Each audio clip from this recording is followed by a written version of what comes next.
CBS News has learned President Biden is considering issuing blanket preemptive pardons for some of President-elect Donald Trump's biggest critics. Some of the people potentially being considered are Dr. Anthony Fauci, the top science advisor during the COVID-19 pandemic, retired General Mark Milley, former chairman of the Joint Chiefs of Staff, who called Trump a, quote, fascist and had worked for him, former Republican Congresswoman Liz Cheney, who helped lead the House committee that investigated the January 6th attack on the U.S. Capitol, and California's Democratic Senator-elect Adam Schiff, who led the first impeachment effort against Trump. CBS News caught up with Schiff on Capitol Hill Friday. Do you think a preemptive pardon for you is warranted? I've spoken on this before. I don't think the idea of a blanket pardon of some kind is a good idea, and I would recommend against it. Joining us now is CBS News senior White House and political correspondent Ed O'Keefe. So, Ed, what are you hearing from sources inside the White House for you there? Are they taking President-elect Trump's threats seriously? How seriously are they taking this idea that Biden might issue these blanket preemptive pardons? That they're discussing this at all signals how seriously they're taking it, Lana, and it is still something up for discussion. Those names that you tick through are not specifically or yet under serious consideration, but they're the kind of people that could conceivably face this kind of preemptive pardon should the president decide to go in that direction. We know he's talked about it with senior aides.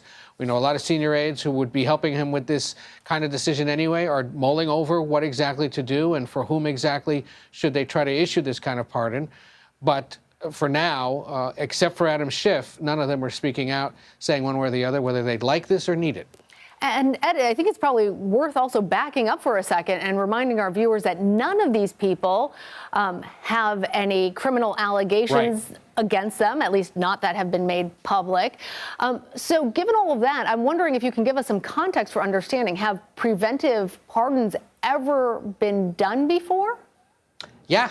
Gerald Ford gave one to Richard Nixon. That's right. For all crimes he may have committed, or and remember, he hadn't been convicted of or charged with any crime at the time that President Nixon was granted that pardon. But Gerald Ford felt the need to do it more so that the country could move on from the Nixon years. But that is arguably the most famous presidential pardon, and it was preemptive. So there is precedent for it. But legal experts we spoke to today suggest there could be potential legal challenges to these kind of preemptive pardons. That someone could take this to court and take it all the way to the Supreme Court, which might be asked to sort of weigh in on the size and scope of pardons, whether something could be done preemptively for things that have not yet happened. Remember, just the other day, he pardoned his son, for example, over an 11-year span for crimes he'd been convicted of and other activities that may not have yet been exposed or brought before a court. So there may be, ultimately, if this kind of thing happens, a legal challenge that better defines for this president and for future presidents what exactly they can do with that pardon power. Yeah, and even with the Nixon example, Nixon was already, he resigned under a cloud of impropriety because of Watergate. When we heard Senator-elect Adam Schiff being asked about this, he recommended against issuing this type of blanket pardon even for himself. There's an obvious difference in those cases. Talk to us about some of his concerns. Well, he has said in previous interviews he doesn't think it's necessary, that ultimately federal courts would probably block or stop any kind of political prosecution if, as President-elect Trump and many of those he's selected to lead various Justice Department entities have said they'd like to do, that they would, he at least is signaling he'd prefer to see this play out in the courts.